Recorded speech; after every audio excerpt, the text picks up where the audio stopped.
Herkese merhaba, kanalıma hepiniz hoş geldiniz arkadaşlar. Bu videomda şöyle haftanın özeti olacak şekilde güzel bir vlog çekmek istedim sizler için.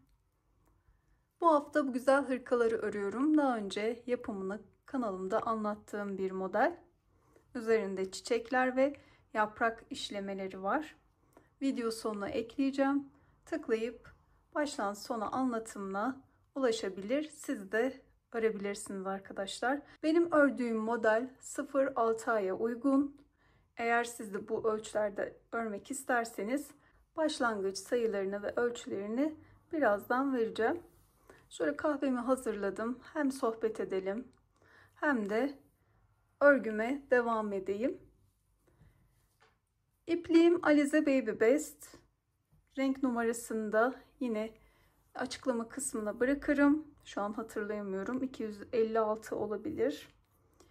Şiş numaram 3,5. Modele şöyle arka parçadan başlıyorum. 60 ilmek attım. 11 sıra lastik örgü yaptım. Sonrasında da ön yüzde düz, arka yüzde ters örerek 68 sıra kadar ördüm. 18 ilmek örüp yaka içinde 24 ilmek kapattım. Kalan 18 ilmeği de yine örüp şişimde tuttum. Eğer bir ilmek tutucunuz varsa bu kısımdaki ilmeklerinizi ilmek tutucuya aktarabilirsiniz. Ardından ön parçaya başladım. 30 ilmek attım. Yine aynı şekilde 11 sıra ördükten sonra ön yüzde düz, arka yüzde ters örerek 22 sıra ördüm.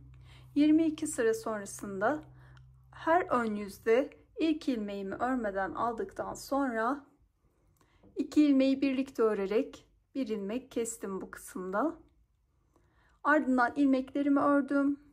Arka yüzü ördüm. Ön yüze geldiğimde bir sıra düz, arka yüzde de bir sıra ters ördüm. Toplamda bir 3 sıra oldu. Ön yüzdeki sıradan sonra. Tekrar ön yüze geldiğimde ilk ilmeğimi örmeden aldım ve 2 ilmeği birlikte örerek bir ilmek kestim. Bu işlemi her 3 sırada bir ön yüzde yaptım ta ki 18 ilmeğim kalana kadar. Ardından 18 ilmeği arka yüzde ilmek tutucuda olan arka parçanın ilmekleriyle birlikte örerek birleştirdim. Aynı şekilde diğer parçayı da ördüm. Yine her ön yüzde 3 sırada bir ilmek eksilterek devam ettim. Sonrasında kol kısmına geçtim. Buradan itibaren lastik kısmından itibaren 35 sıra saydım. Kenar kısımlardan 3 ilmek çıkardım. Bir artırma yaptım. 3 ilmekte bir artırarak aynı şekilde diğer tarafa da çıkardım. Yine bu kısımda 35 sıra kalana kadar lastik örgüye.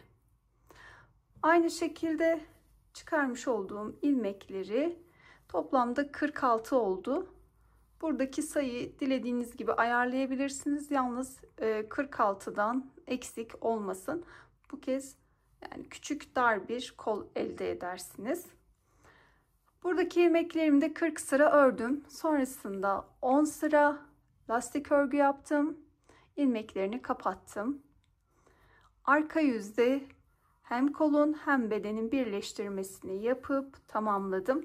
Bu kısmı da yine detaylı bir şekilde videoda gösteriyorum. Sonrasında kollar tamamlandı. Bu kısma geçtim. Burada da yine buradaki ilmek çıkarma tekniğini kullandım. 3 ilmekte bir ilmek artırarak ilmeklerimi çıkardım. Sonrasında bir düz bir ters örerek devam ettim. 6 sıra ördükten sonra iliklerimi açmaya başladım. Burada 6 ilmek ördüm.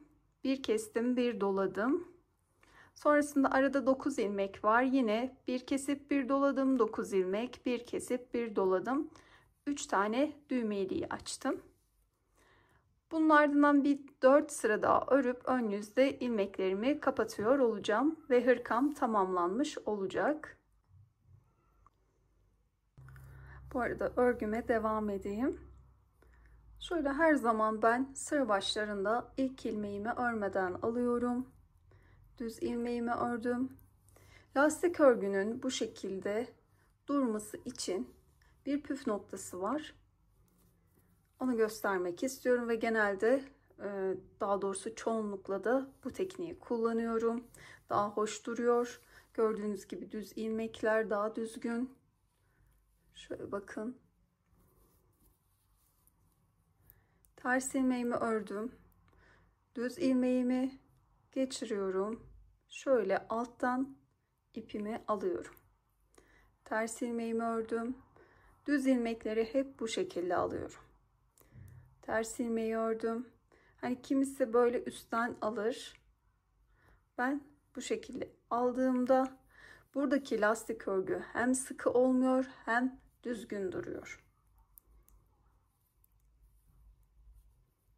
Bunu siz de deneyebilirsiniz. Eğer bu şekilde üstten alıyorsanız bir örün, şöyle bir minik bir parça. Sonrasında yarısını da benim gösterdiğim alttan alarak ipinizi örün ve farkı görün. Eğer bu tekniği düz örgüde kullanırsanız şöyle bir şey oluyor. Bunu da söyleyeyim. Ben düz örgü kısmında kullanmıyorum. Sadece tekli lastik veya çiftli lastik ördüğümde kullanıyorum bu tekniği. Şimdi buradaki farkı da sizlere anlatmak istiyorum. Düz örgü kısmında bu tekniği kullandığımızda sıkı bir örgü elde ediyoruz. Bu sefer de ölçülerimiz tutmayabiliyor. Bunun bilgisini vereyim. Bayağı sıkı. Hele ki sıkı örenler için de daha da sıkı bir örgü elde etmiş olursunuz. Onun için düz örgü kısımlarında kullanmıyorum. Sadece lastiklerde. Bunun da bilgisini vermiş olayım. Eğer gevşek örüyorsanız, hani derli toplu bir örgüm olsun istiyorsanız bu tekniği düz örgüde de kullanabilirsiniz. Şöyle bu kısmı tamamlayacağım şimdi. Ardından modelin çiçek kısmına geçiyor olacağım. Dün hırkamı tamamladım arkadaşlar. Biraz da bu çiçeklerden ördüm. Şöyle 2 katlı. İstediğiniz yerde bu çiçekleri kullanabilirsiniz. Çok hoş görünüyor. Şöyle 3 zincir çektim. Küçük bir halka oluşturdum. Ardından 3 zincir çektim. Tığıma bir doladım, battım ve ilmek aldım. Üçünü birlikte ördüm. Sonrasında bir zincir, bir yarım trabzan, bir zincir, bir yarım trabzan şeklinde 6 tane yuva oluşturdum. 3 zincir çekerek yuvanın içerisine 3 tane ikili trabzan yaptım. 3 zincir çekerek de yuvanın içerisine bir sık iğne yaptım. Şöyle birlikte de örelim. 3 zincir çektim. Yuvanın içerisine 3 tane ikili trabzan yapıyorum.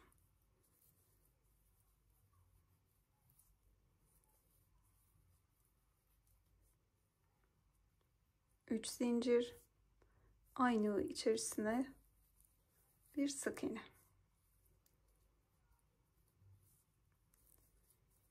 İlk sıra yapraklarımızı bu şekilde oluşturuyoruz.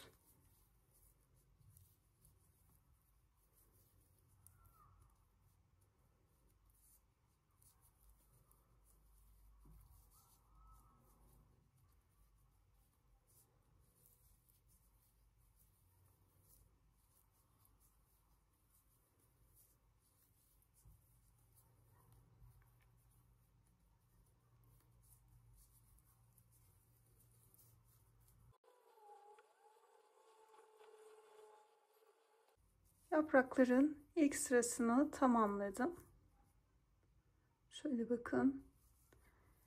Şimdi arka kısma birer sıra zincir örüp tamamlayacağız. Ardından ikinci sıra yaprakları da onların üzerine öreceğiz. 3 zincir çektim. Şöyle her iki yaprağın arasını hizalıyoruz. Tığımızı geçiriyoruz. Buradan herhangi bir ilmeğe tığımızı geçirebiliriz. İki yaprak arasındaki. Buraya sık iğne ile sabitledim. 3 zincir, yine aynı şekilde.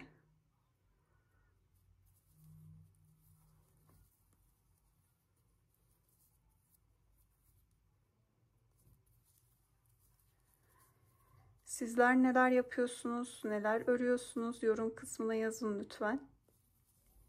Sohbet etmiş oluruz. Kanalımda ördüğünüz modeller var mı? Onları yazabilirsiniz veya yeni sezonda örmemi istediğiniz modeller varsa onları da yazabilirsiniz. Benim için de fikir olmuş olur. Şöyle başlangıç kısmına batıyorum ve sabitledim. 3 zincir. Bu kez yuva içerisine 5 tane ikili trabzan yapıyorum.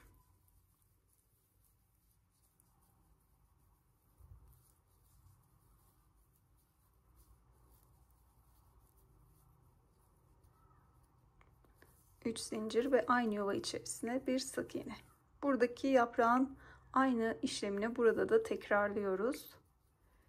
3 zincir çektik ve diğer kısma geçtik. Yine 5 trabzan yapıyorum.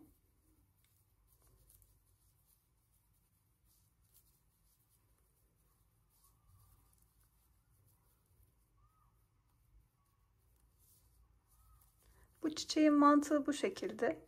Dilerseniz çok katlı da yapabilirsiniz.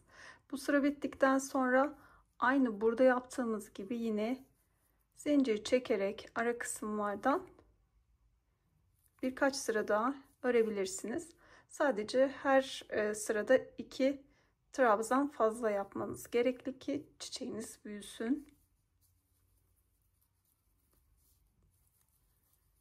Bu şekilde devam ediyorum ben.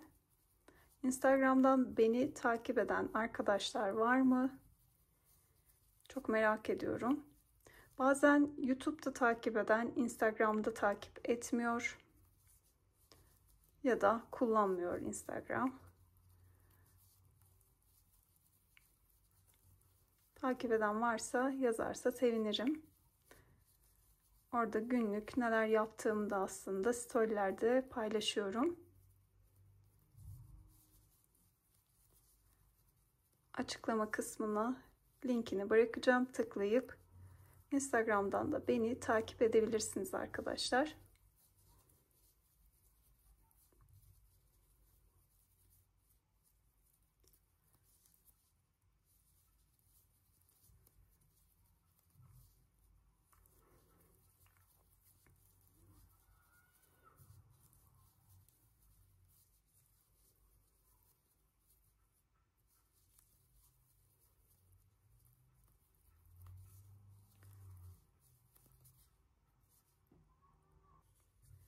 Şöyle çiçeğimi tamamladım. Şimdi önce şu şekilde yerlerini ayarlayıp çiçeklerimi sabitleyeceğim. Sonrasında nakış kısmına geçeceğim.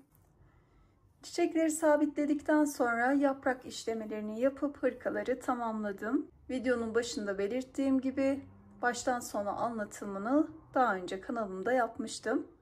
Videosunu sona ekleyeceğim. Tıklayıp örebilirsiniz arkadaşlar. Ördüğüm ölçü 0-6 aya uygundu. Eğer siz farklı bir iplik ve farklı bir şiş numarası kullanır iseniz şöyle bir ölçüsünü de vermek isterim sizlere. Boy 26 santim. Genişlik 25 santim. Şöyle kol uzunluğu 18 santim. Genişliği ise 8,5 santim.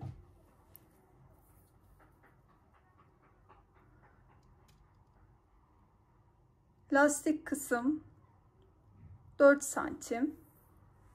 Buradaki lastik örgü de 3 santim. Kolda yine bu kısımdaki gibi 4 santim.